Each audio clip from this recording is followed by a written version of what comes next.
Welcome, warriors. This week's episode is part one of two. In this first part, we're going to hear an unbelievable story of an international kidnapping and rescue. Grab a tissue and listen in as my guest recounts her story of being kidnapped as a young child and the heroic efforts employed to bring her home. Let's rock.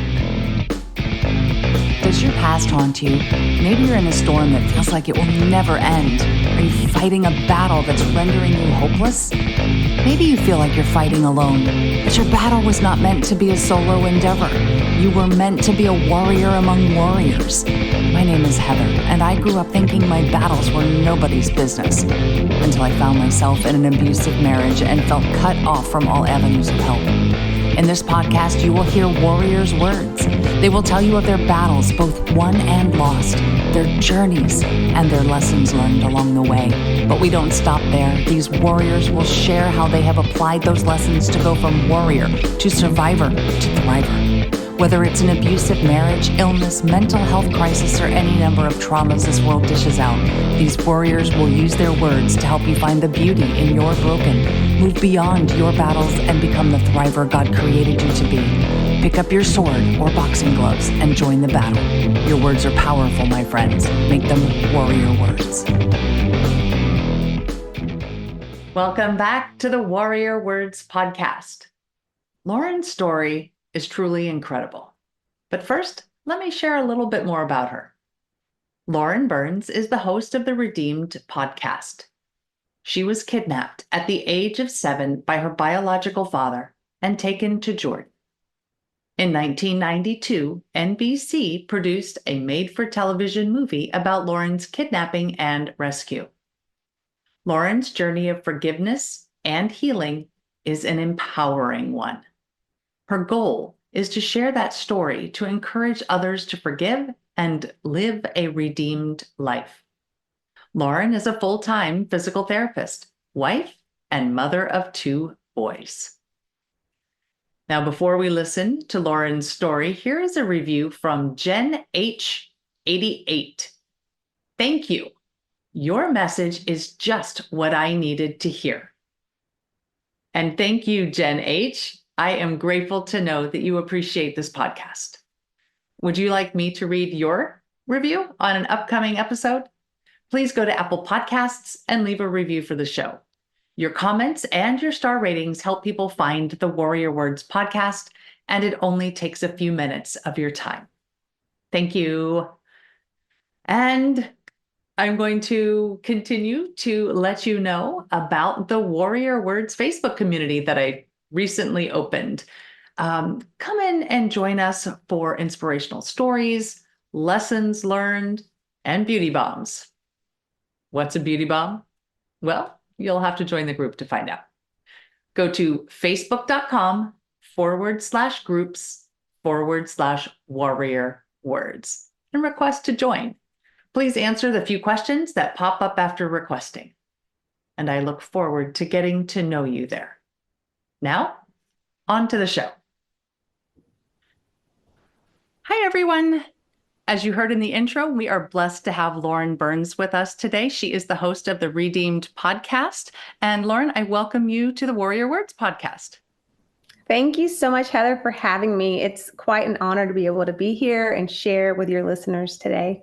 Oh, well, I think we are definitely the blessed ones here because I've heard your story and it is amazing. Everybody is in for a treat.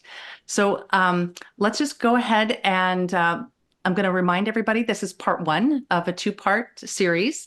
And today we're going to start with Lauren's childhood and the just incredibly blessed story that didn't start out so well. So, Lauren, if you could take it away and let us know about how your childhood got started. Yes, and I love that introduction because you're right. It didn't start out that great. Thank you for having me. My name is Lauren Burns, and I am a mom of 2 boys, and I'm married, and my full-time job is a physical therapist. But if you know when God calls you to do something and keeps sort of nudging you and stirring Mhm. you, and you pray about it and that those thoughts don't go away, I'm like, all right, God, I'm going to be obedient. And so about 9 months ago, I really felt like God was calling me to start sharing my story, writing my story, actually. And I have no clue how to write a book, but I'm in that process. And then along with that came a podcast. So that's how all this stuff started. But I'm so glad that I took that leap of faith. And, when you say yes to God, He provides. He Yes, it gives you the does. time, He gives you the Hmm. resources, He paves the path when we are clueless. Heather, like you said, my childhood began. My parents met in Dallas, Texas. My mom was from Florida. She knew God at a young age. She was a Christian and moved to Dallas. She wanted to do something new on her own around the age of 19. And my father is from Jordan, a small town by the name of Jerash, Jordan. Jordan is near Israel, if you don't know where that is, and he was raised Muslim. And my parents met working, putting themselves through college. And when you're 19, you're not really thinking about, does this guy have the same beliefs as me? And at the Hmm. time, Yeah. my father wasn't really practicing his beliefs. And my mom was like, oh, he's handsome and he's into me and, all the feelings. So they were dating, they fell in love, and they got married. And they didn't really have much family.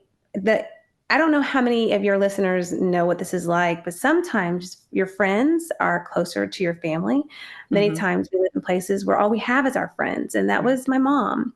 Um, my mom's best friends are Beverly and Rick Lambert. And if you recognize that last name, Miranda Lambert is the famous country singer songwriter. Hmm. Um, but before she was even born, my mom was really good friends with Bev and Rick. And Rick was a Dallas police officer.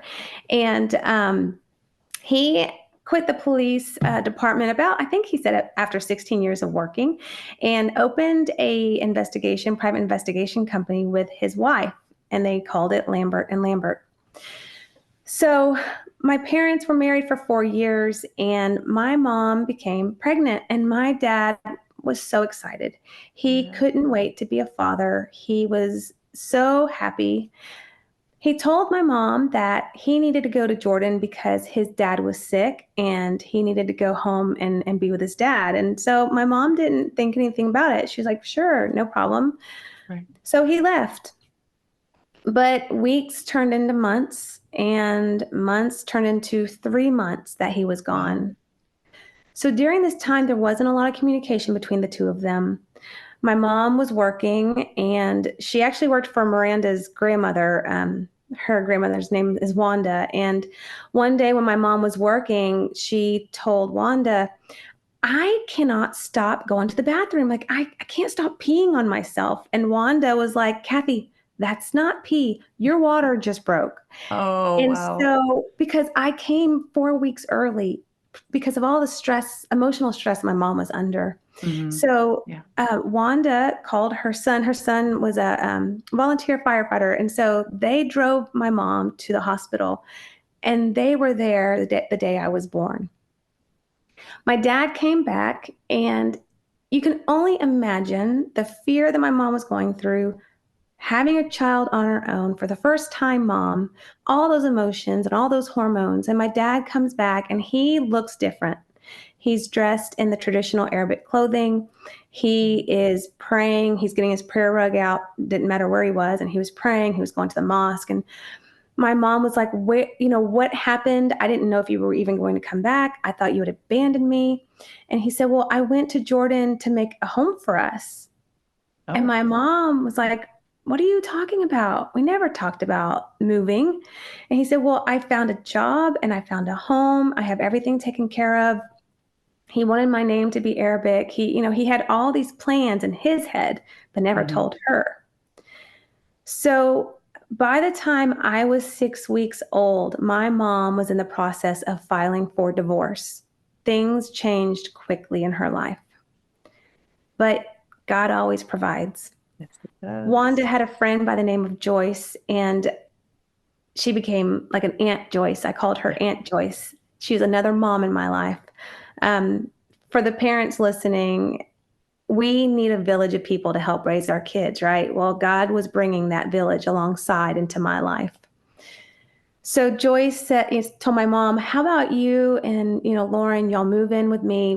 I'll help pay the rent and help you take care of Lauren." And my mom was like, "Yes, thank you." Because she's like, "How am I even going to figure out how to feed my baby?"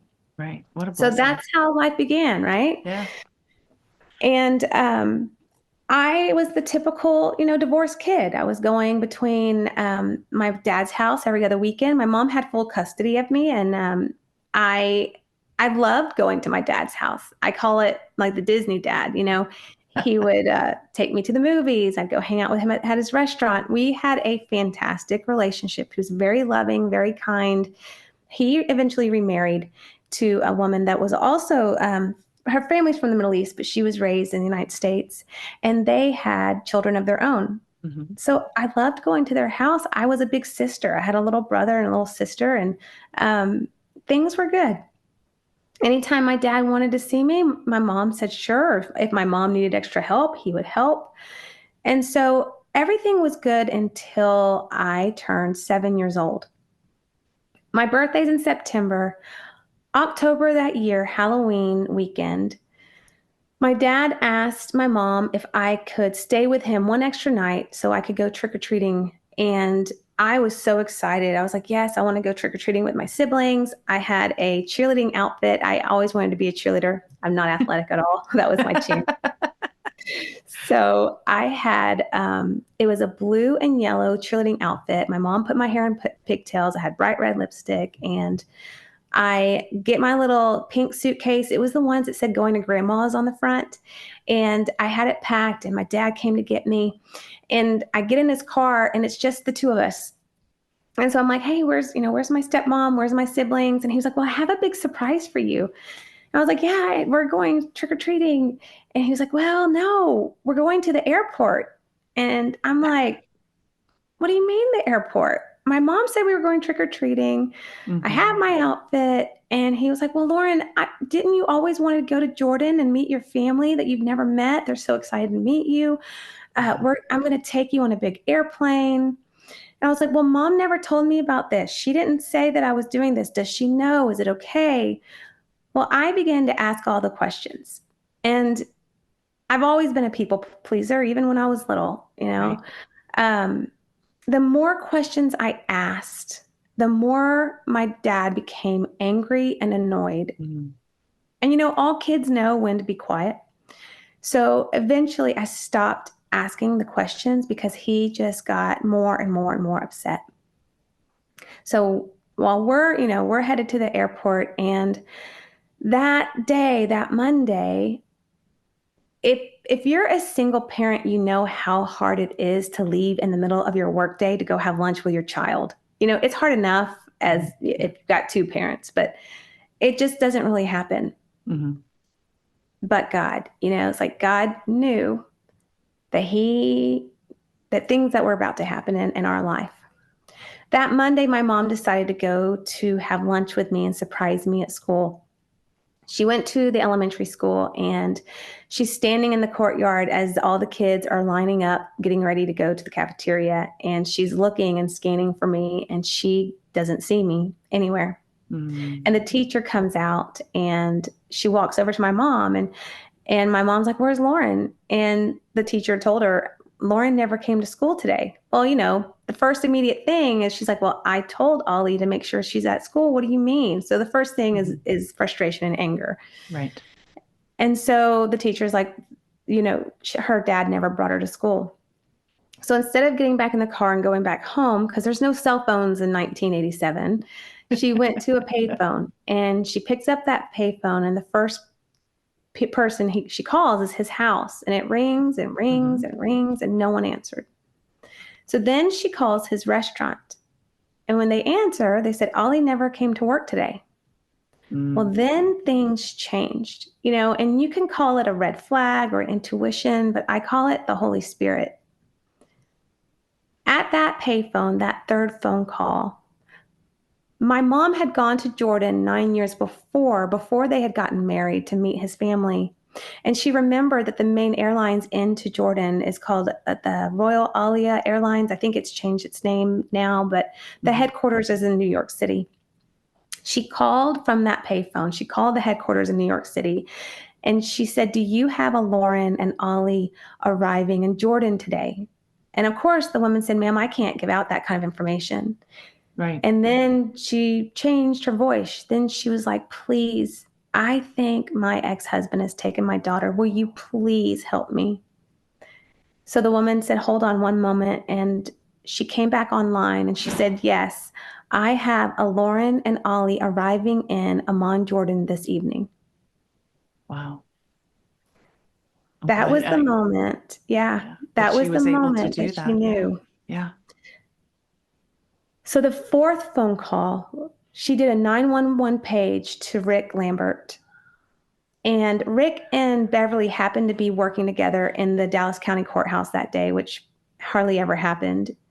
And Rick gets the page and he goes and gets the phone and he told Beverly, he's like, "Something's wrong. Kathy's calling me 911." So he calls her back at that payphone. And my mom begins to tell Rick, "Ollie's taken Lauren. I don't know what to do." And Rick said, we're going to meet you at the townhouse. So they get in their car and they're driving like 90, 100 miles an hour to the townhouse. My mom goes, and that's where everything begins to unfold. My mom starts trying to get a hold of my stepmother. What had happened, my stepmother was pregnant with her third child at this time. Okay. My dad had sent my stepmom and his children away to go visit her family outside of Texas a week before all of this happened because he was planning all of this and he didn't want her to know what he was doing. Hmm. And then she begins calling. And Heather, when I started writing this book, I remembered my mom had given me a box, like a moving box. And Mhm. on the outside was labeled Jordan with all the newspaper clippings, the articles, the journals, the pictures, everything about my kidnapping. And she had given it to me when I was like 25, I think, when I was moving out of the house. And Mhm. I just took that box and I put it in the garage. Not a good place to put your things, but that's what I did because, if you've gone through trauma, you want to put it all in a box and you want to put it Yes. away and you don't want to open it. No. And that's why No. it was in a box because people ask me, why now? Because God knew I was ready now to share my story and to dig through that box because it's not easy to look at the past. No. So so my mom was calling and calling and calling. And before she started making these phone calls, Rick said, "Kathy, you need to go to Radio Shack and you need to get a recording device and put on the phone. So every time you make a phone call, we can go back and listen to try to get hints of where Lauren might be. Or if we call the police or if we call the State Department and they tell us, what to do, we can go back and listen because her emotions were all over the place. You can't Right. remember everything coming in." Right. Exactly. Well, in the box at the bottom is a Ziploc bag full of cassette tapes. I Wow. pulled that out because, again, I told you, I'm like, "God, how am I supposed to share this story? How am I supposed to know? I was 7. How can I remember it all, right?" I ordered a cassette tape player 9 months ago from Amazon because I don't have a cassette tape player. No, I My don't think kids many of never. us do. No, my kids were like, "What is that thing?" And it had to be pink, by the way. I had to buy a pink one. And then I was like, "Please, Jesus, let these cassette tapes work because they've been in a garage." So thank God every single one worked. Uh, I've listened to those tapes of my mom, and it is really, really hard to listen to. It's very emotional. Yeah. I've listened to my mom begging for anyone to talk to her, and everyone's speaking Arabic. And she's saying, "Please, someone that speaks English, please. Can I talk to Ollie? Can I talk to Lauren? Please. Why did he do this? I won't be mad at him. Just bring her home." And all they're saying is, "Ollie's not here. Lauren's not here. No English, no English." Call after call after call. And then Rick is contacting all his friends and contacts in the police department. And they're like, "There's nothing we can do. This is out of the United States, out of our jurisdiction." And he's Right. trying to call the State Department. Every phone call is, I'm sorry, I can't help you. I'm sorry, I can't help you. We hear these stories. Many times the kids never come back, over and over and over again. So my mom's not eating. She's not sleeping. You can imagine the emotions she's going through. Yeah. And Rick and Beverly had actually, they stopped working during this time. They moved into my mom's townhouse with Miranda, and they were with her day and night. But one day Beverly was out and she called my mom. And to me, I think that's even a God thing, because I have this phone call on a cassette tape, and I've actually been able to listen to it, and I share it in my podcast. But Beverly calls my mom and she says, Kathy, you have got to get away from the emotion and the stress, and you've got to get away from all the chaos, and you've got to go be with God. And my mom just breaks down and she's crying. She's like, yes, you're right. You're right. And she's like, Beverly, will you pray over Lauren? Pray that she's safe. Pray that God protects her wherever she is. And so Beverly begins to pray on the phone over me and praying that God give my mom guidance. And then Beverly said, I read a book, and in that book, it talks about how fasting brings you the closest to God. And my mom just said, yes, I need to go. I need to fast. I need to pray.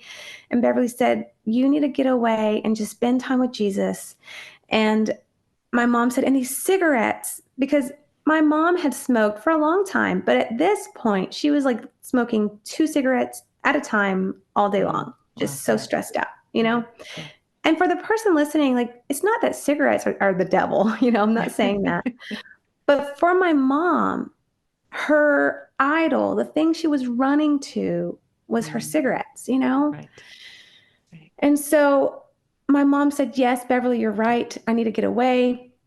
And Beverly said, don't worry, I will stay at the townhouse, because they had to continue to answer the phones. One, they didn't want my dad to be alerted that anything was going on. Right. And if I happened to call, if my dad happened to call, they wanted to be there to answer. And so she's like, I'll take care of everything here. Well, prior to my mom being able to go to do that, Rick had been able to get an appointment at the grand jury in Dallas. Through his connections, he was able to get a quick appointment, because it could take a long time to be able to, you know, make that happen. So he told her, Kathy, I have arranged for you to go to the grand jury, but this is just to try to get a warrant out for Ollie's arrest. So if he happens to try to come back into the United States, maybe to see his wife and children, then they can capture him, and maybe that way we can get to Lauren. But that's probably all that's going to happen with this meeting. So he drives her to the courthouse that day. She stands before the grand jury and she tells her story of me being taken. And after hearing the story, they say, I'm so sorry. Same thing that she's already been told. Right. Yeah. There's nothing we can do. We don't have a treaty between Jordan and the United States. In other words, if the United States gets involved, it's going to be messy. We can't do that. So then she just sort of drops her composure and she's like, can I be real with you right now? It's not fair. It's not fair that we spend billions of dollars in foreign aid every year, and you're telling me that you can do nothing to help me get my child back. Well, everyone sitting on that jury was shaking their head like, you're right. It's not. And then one man stood up, and his name is Al Zapanta. Al is a really big deal in the military world. He has a lot of awards, and a lot of people know his name. He's done a lot in the political world. He's in his 80s, and he's still working. And Al stood up and opened his wallet and handed my mom his business card. And he said, my name's Al Zapanta. If you're not happy with what the State Department does for you, give me a call.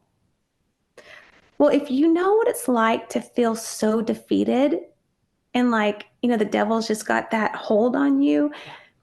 You can't get excited or happy, because everything has been bad for so long. So she put that card in her pocket and she didn't think much about it. Rick drove her back to the townhouse, and Beverly was like, well, how did it go? And she was like, they can't do anything for me. So my mom grabbed her Bible, grabbed her bag, and she looked at Bev and she said, I don't know where I'm going. I don't know how long I'm going to be gone. And Beverly said, don't worry, Kathy, I've got it under control here. She got in her car and she headed to Fort Worth, Texas, and she found a little motel room, checked herself in, And there she was there for 3 days and 3 nights, got on her knees, fasted and prayed, begging God, you have to help me. I'm at the end of myself. I don't know what to do. And during that time, God gave her a Bible verse, Daniel 10:12. Do not be afraid, Daniel. Since the first day you set your mind to gain understanding, to humble yourself before God, your words were heard. You see, God was saying, I see you, Kathy. I see you. You've stopped the chaos and you've come to me in this little motel room. You've humbled yourself like this is too big. I can't do this. I need you. And then God began to speak to her and said, you need to let go of your cigarettes because that's your idol that you're running to. And you need to let go of any place of bitterness and unforgiveness in your heart because we know the Bible says the prayers of the righteous, God honors those prayers. And that unforgiveness and that hard heart, it's almost like it blocks those prayers, to Jesus. Yeah. So my mom was like wrestling with God. I call it wrestling with God on the floor of that motel room. And she said, okay, I lay these cigarettes down. I won't smoke again if you bring Lauren back to me. And she began to just sort of confessing those areas of anger and unforgiveness. She left that motel room and she went back to the townhouse. And when she walked in, Beverly said, you don't look the same. My mom actually got her oil changed. She paid some bills. She was like a normal human being. And she had this glow about her. And she told Beverly, God's going to bring Lauren back. He told me. Wow. After that is when everything changed. Nothing in my story happened until my mom was on her knees with God. She remembered that card. She pulled it out and she called Al. Al begins to tell my mom, and a lot of this I couldn't tell you until I started this podcast because I've talked to these men. I've learned so much in the last 3 months. So I'm telling you guys, if God's calling you to do something and it sounds crazy, pray about it and do it. And do it. You Yes. never know what's going to happen. So my mom calls Al, and Al tells my mom 1 week before he was in that grand jury where my mom was, he was in Washington, D.C., having lunch with a man by the name of Everett Alvarez. Everett Alvarez is very well known in the military world. I'm pretty sure they talk about him when you go through training. He was one of the first POWs, very high up ranking. Al and Everett were having lunch, and Everett was telling Al, just casual conversation, about this group of men in North Carolina, and they had formed a company called CTU. And the men were ex-military, and their mission, what they were wanting to do was to go into the Middle East and rescue people that had been captured. You can't tell me that's not God. No. Why was Al in that jury room that day with my mom? So my mom quickly said, yes, put me in contact with those men. And Al's like, wait a minute, it's going to cost a lot of money. And they have not done a mission before. And if it goes south, if they get captured, we can't help you. This is not a military deal, right? This is not military sanctioned. My mom said, I don't care. I will pay for them to come to Dallas. Call them. So during these days and weeks of trying to research and figure out answers, my mom was also, with the help of Rick and Beverly, she was collecting all the photos she had from when she had gone to Jordan those years before. And I have all of these. She had binders, 3-ring binders of all of my dad's family members. I think my dad has 12 siblings. Oh, wow. All of their names, what they look like, what they did for their career, their mannerisms. She had drawn by memory what the house looked like. And then she had gotten maps of Jerash and of Amman and all the surrounding areas. So when she met the men that day and had that meeting, she walked in with all those binders. And she sat down. And to hear these men talk about my mom, they're like, she was so composed. I mean, she was in her young 30s at this point, right? She was so composed and, yes, emotional and so ready. She laid all of the information at our hands and was like, I need you to help me go get my daughter. Well, they spent, I think, a few hours thinking it over. I'm like, yes, we'll do it. But it's going to take a lot of money. just to pull it off, not even Hmm. including paying them. Right. And Yeah. we don't know, we may not be successful and this is going to be dangerous. And she said, I don't care, whatever it takes. So once they agreed, my mom's job was to go to Washington, D.C., because you sort of have to have a passport to bring someone Yeah. back home. So how do Yeah. you get a passport for a kid when the kid's not with you? So my Yeah. mom went to Washington, D.C. She thought she was going to be there a few days. It turned into more like a week and a half. And everything was very challenging trying to get those passports. Al was trying to help her connect her with the right people. They were having to pay some money to get the paperwork and to get the border passes and an entry stamp to the passport, all the things to do to travel. And then Dave, he's one of the men that was on the rescue team. His job was intelligence. He was the first man to go into Jordan, and his job was to try to find an escape route. And in the interview, he goes into detail of explaining the different routes that he was looking at and why some of them would not work, which blew my mind, like the intricacies of it all. Right. Yeah. And then his job was to try to find me and try to find the house. Hmm. Well, he had been there for several days. And the longer that you're what they say in country, the more at risk you are of people identifying you, especially as like, hey, you don't belong here. This is a Right. small town. Yeah. And he's in disguise and he knew every day he was there, the risk was getting higher and higher. So Dawn and JD came in to Jordan and their job was to try to find me because Dave hadn't found me yet. They had pictures of me and I have olive complexion skin, I have darker hair, but I have light blue eyes. I have my mom's eyes. And so that was sort of the distinguishing feature to try to, identify me. And so one day, JD is standing out on the streets, and all of these men are Christians. They're all believers. And at this point, JD's praying, like, God, I've used all my skills. I don't know what to do. You got to help me find her. And Don was standing a few feet away from him. And a school bus pulls up, and right where JD was standing, and he said, I don't remember this, but he said, I turned and I looked straight out through my window, locking eyes with him. And he sort of yelled at Dawn. He's like, Dawn. And he runs over to Dawn. He's like, I saw her. And Dawn's like, what is going on? He's like, I saw Lauren. He's like, what do you mean? He's like, I saw, he said, how do you know? He's like, I saw her eyes. The She's on that eyes. bus. Yes. And right as that bus is passing by, so they try to get in their car and follow the bus, but the roads were really packed with people and like donkey carts and all the things. And so they lost the bus, but it was the first time they actually knew I was in Jordan because they started thinking, what if I was in Lebanon? What if my Yeah. dad had moved me somewhere else?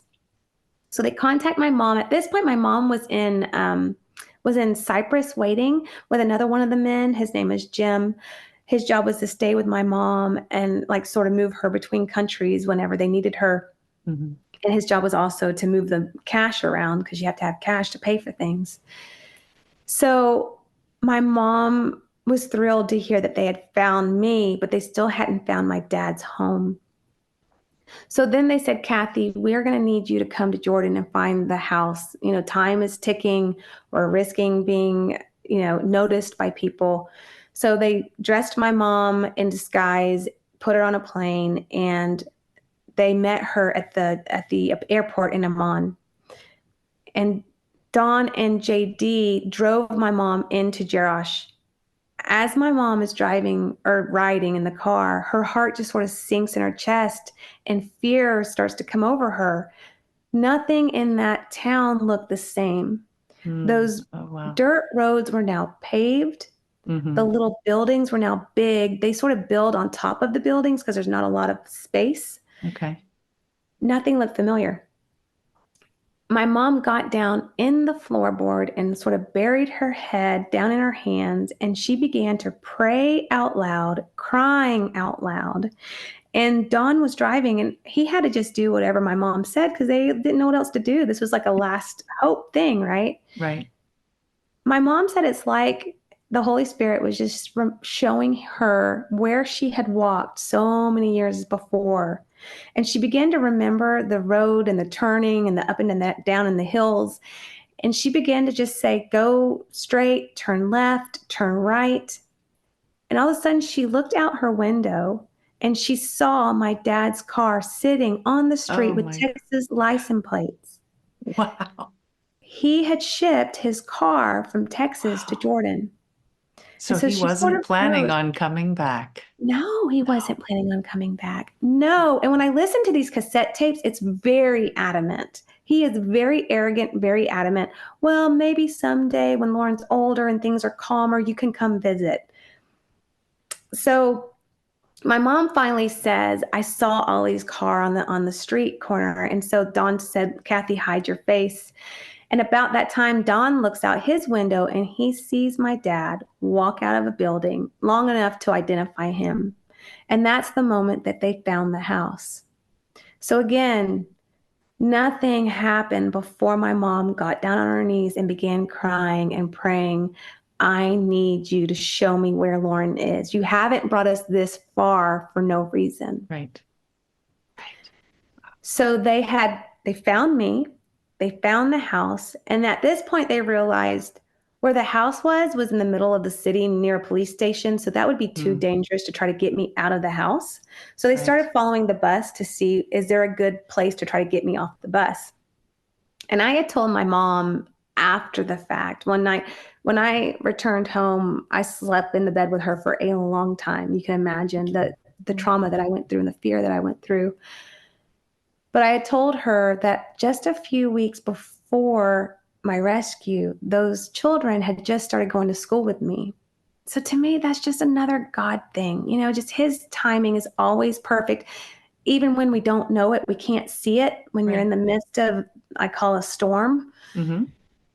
So when they were following this bus, there was a little farmhouse on the outskirts of town, and they decided that's where they were going to get me off the bus and hijack the bus while the other kids were getting on the bus. So the plan that day was one of the cars, they had two different colored cars. One of the guys was going to be in one car, and his job was to watch the house to make sure I actually got on the bus that day. Because Okay. can you imagine hijacking a bus and I'm not even on Not it, even you there. know? Yeah. Yeah. So that was his job. And then the other car had my mom and JD and Dave. They were all in the other car. So Dawn was watching the bus. And the code word for the mission, because Al Zapanta was in Washington, D.C., Jim was in Israel. They had all these people sort of stationed. We don't know what Al was going to be able to do if things went bad, but Right. the code word that everything was a go and the mission was going to happen, Al came up with, the sun is shining. Even the code word to my mom was Jesus is the sun.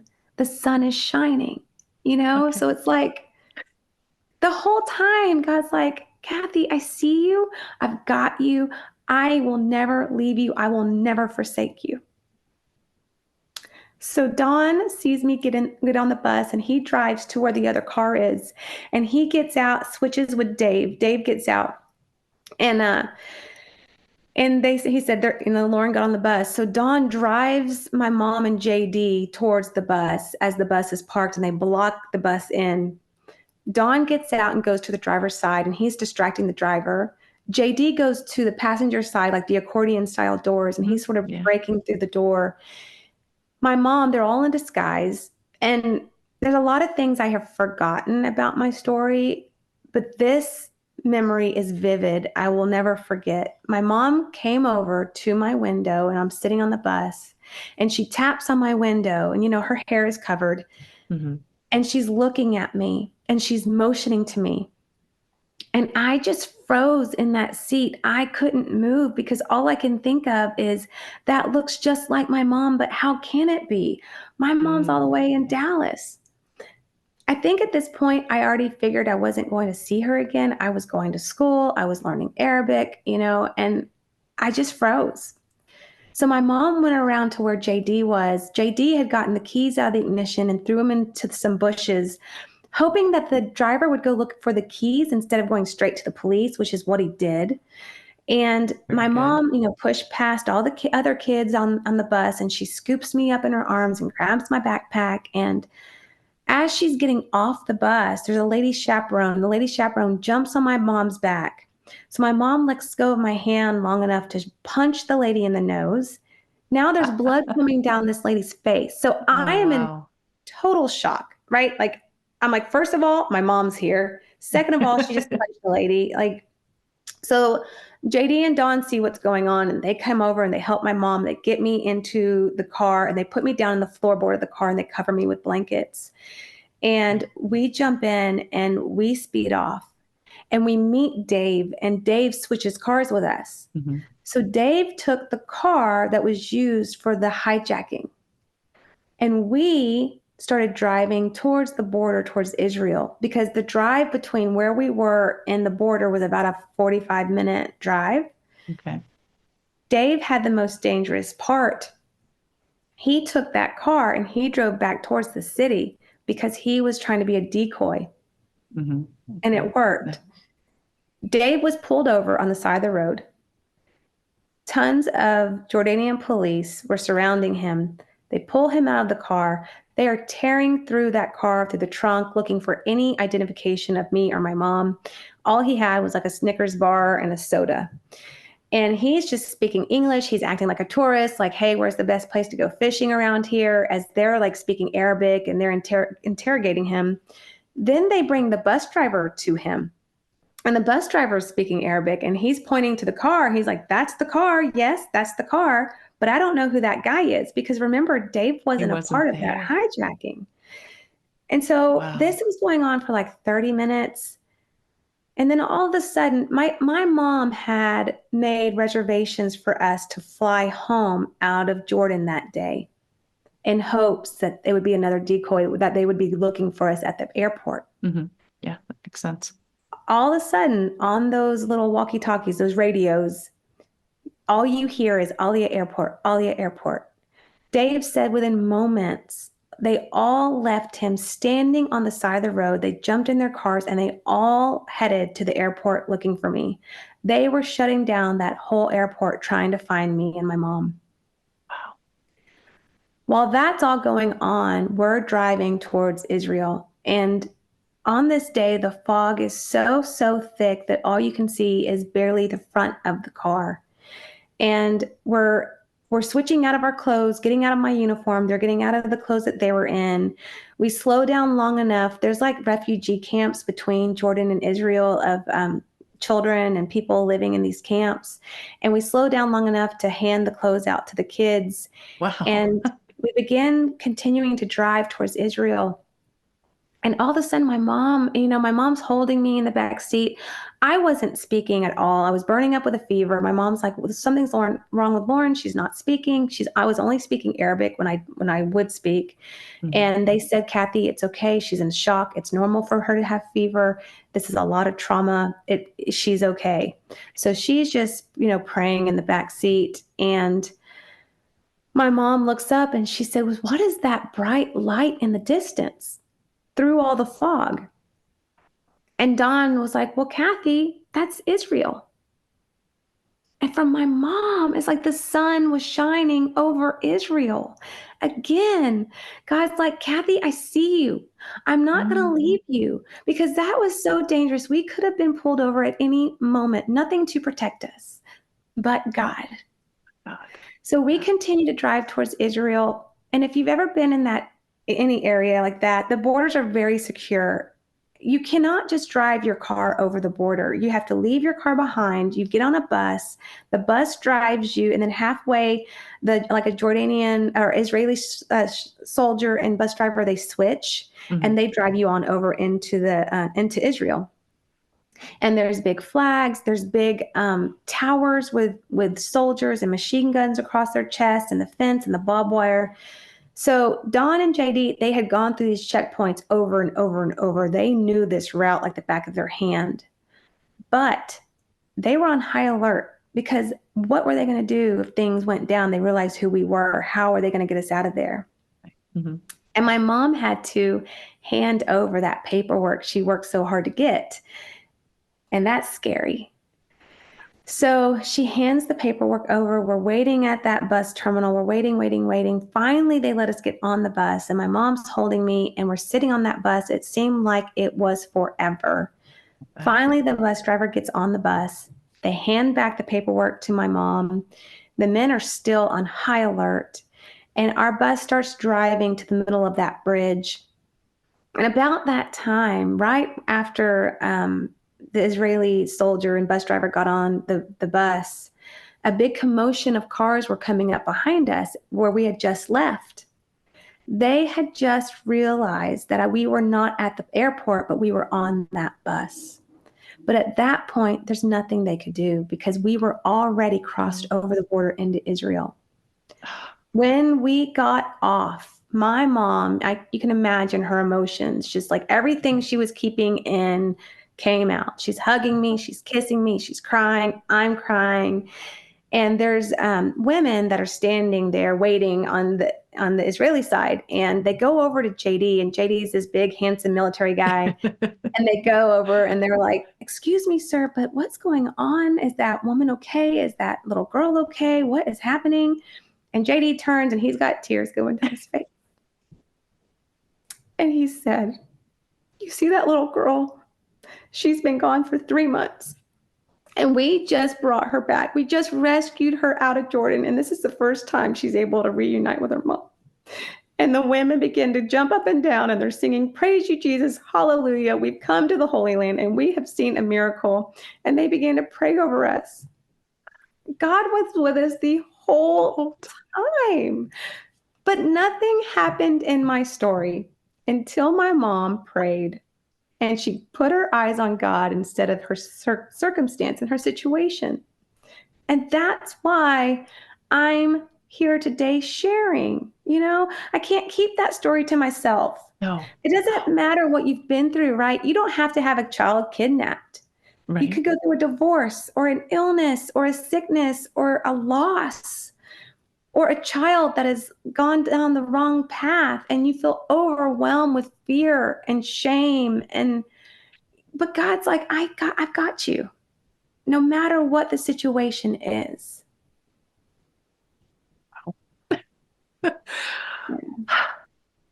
I have I have had tears and chills so many times during this story, and uh, just in awe of the bravery of these men and your mother, the strength that your mother had.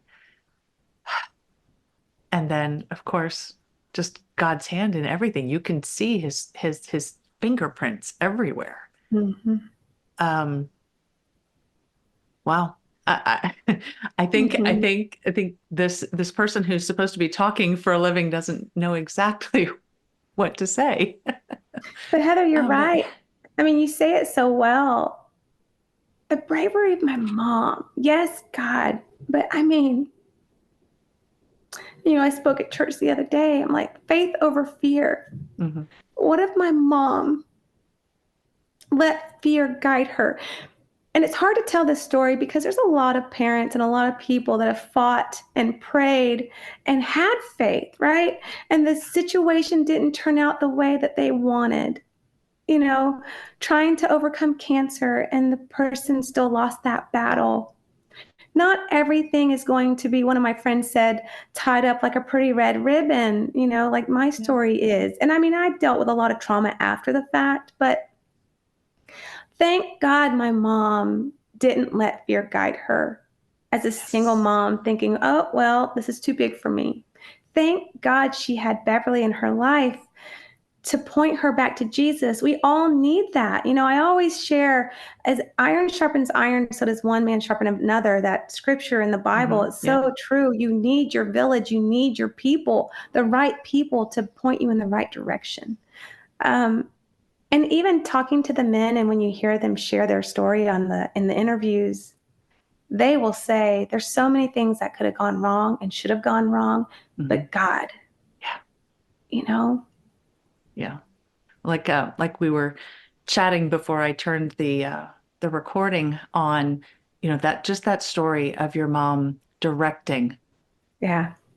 blind, Yeah. because she's not looking. She's Mhm. she's directing through the Holy Spirit and the memories, and wow, it just to find the house, to find the car.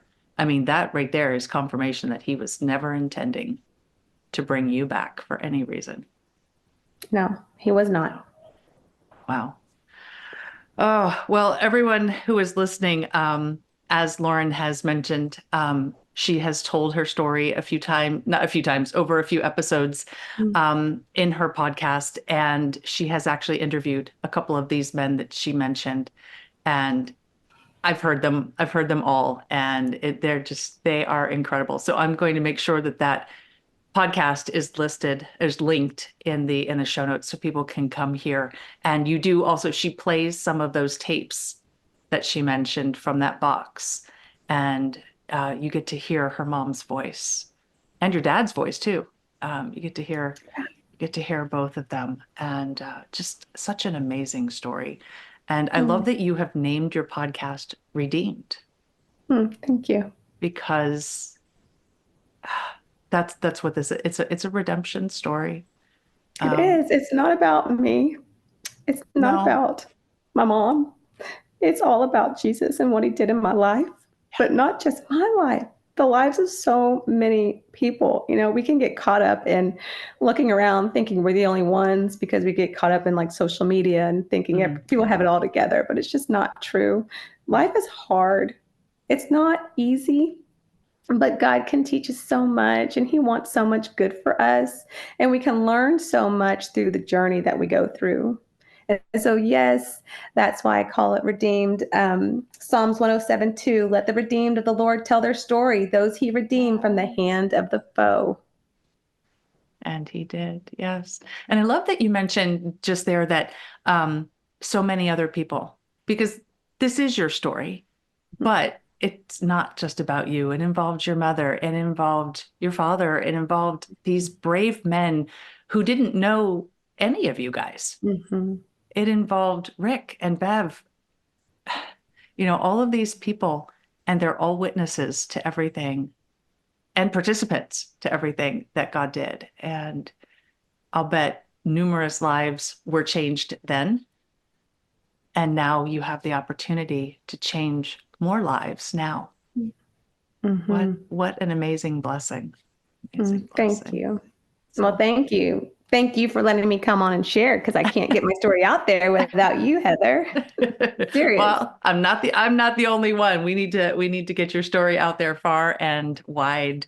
Um, Now you did mention, the that there were some positives. Like you were, um, that you loved your dad, and you Oh, loved your time with him, and you loved your stepmother, and the other children, your siblings. Um, and so I wonder, though, if you can see, was there any beauty in your time in Jordan? Because you were 7 years old. mhm, Um, you ended up going to school, you ended up trying to learn a new language, and maybe mhm, a new culture, a new way of life.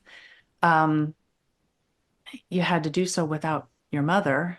And mhm. so that I can't even imagine what that was like. But was there anything about your time there that you can find any beauty in that? That's a good question, Heather. I'm a glass half full kind of person, always looking for the good and the positive. Hmm. My stepmother was not with me. That would have helped, to be honest. My Yeah. siblings were not with me. That would have helped. She would not go to Jordan, and I have all those tapes too. But I don't share those because I want to respect her. Um, Yeah.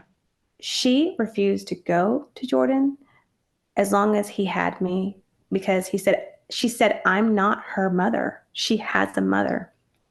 And so when I was there, things were very different. At 7, I realized something was different, but I didn't Mhm. know why. When we Right. got to Jordan, it it's like my dad, I don't want to say the word dumped me, but he left me with my grandmother I had just met, my aunts that I had just met, and they were very loving, Mhm. mainly spoke Arabic. Some spoke English. And I guess his job was to go hang out with the men, and the women's job was to take care of me.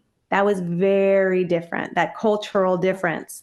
I was used to my dad like brushing my hair for me and taking care of me and tucking me in Mhm. at night and loving on me. He did not do any of that. It was like a switch of a light when we got there. So I was aware oh, he's not supposed to do these things here. And I was learning Arabic, and everything was different. For a 7-year-old little girl, the bathroom situation was a little devastating for me, I'll be honest. It was a hole in the ground with a chain above, and there was no toilet paper, so you had to use your hand to clean yourself. That was traumatic for me at 7. Yeah. I hated Wow. going to the bathroom. So there was a lot of those kinds of things I was going through. And going to the mosque to pray. I thought I was praying to Jesus. I didn't know. It's like God is God. Right. So I Right. was going through all of those things. But to answer your question, the beauty, the food, when I smell the Middle Eastern food and the hummus, again, my dad was always in the like kitchen. I don't remember him cooking. I bet he did, but again, it was like my grandmother, my aunts, it was Mhm. their job. But there's certain foods, falafel, and being on the streets, I do remember it was so safe there, probably because they're so strict. Yeah. We could like run around the streets back in the 80s at least. We could be out all night, and I had a lot of family. There was a lot of children. Mhm. And so those are good memories. Running around the streets with my cousins and eating falafel right off the streets, at the big Yeah. walks with all the grease dripping off of it, and the hummus and the pita bread. Those are good memories. So yes, those are some good memories. I miss the relationship I had with my father. I lost my father at 7. I lost him when he took me because nothing was ever the same. Right. Wow. Yeah, because he totally changed your life, and he totally changed the um what's the word I'm looking for? Hmm. The relationship, the father-daughter relationship, by taking you against your will and then dumping you into a totally new culture. Yeah. Yeah, and to go from someone, because you mentioned he worked in a restaurant, so he had Hmm. a restaurant. So to go from that to a culture where that was the women's work and not Hmm. what he, so vastly different. So I'm glad that you can look back and you can see something that that you can cherish, and that you can, you know, I guess smile fondly on, um, Hmm. even though it was such a traumatic time and so different.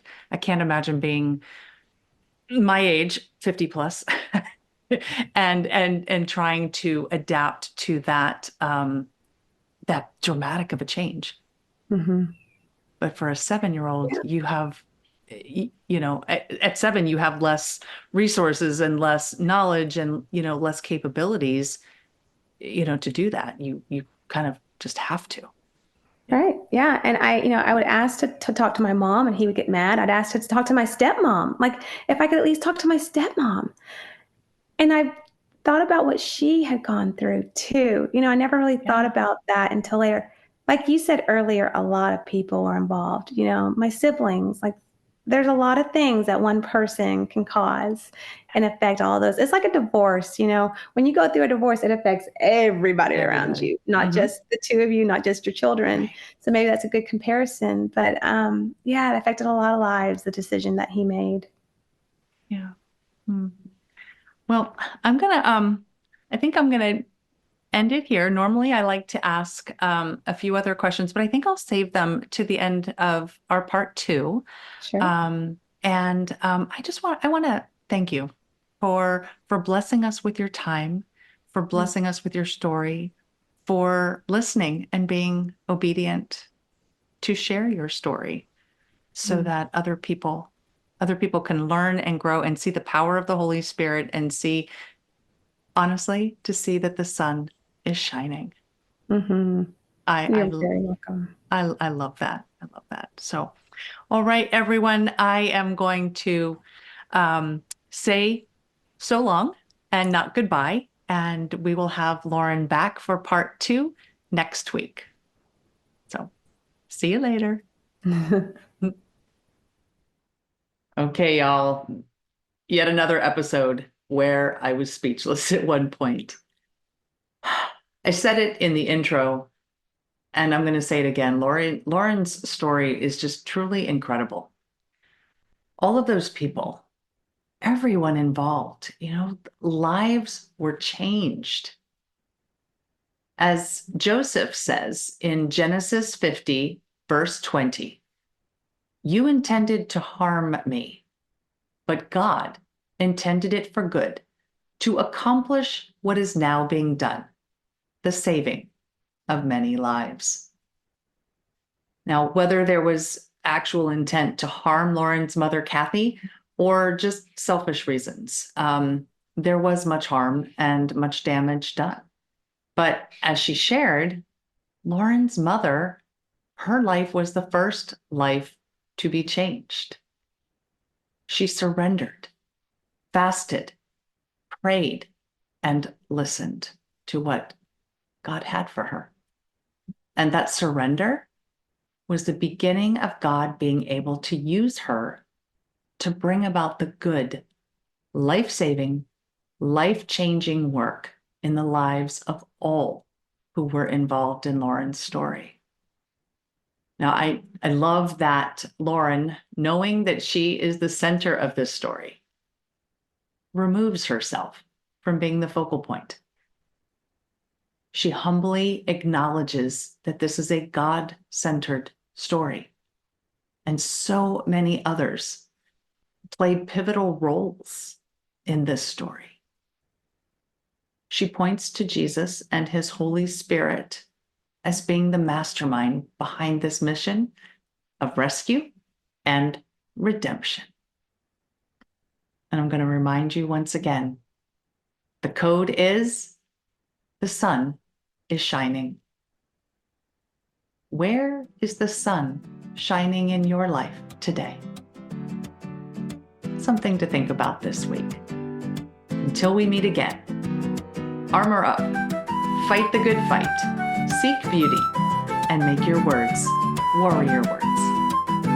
God bless.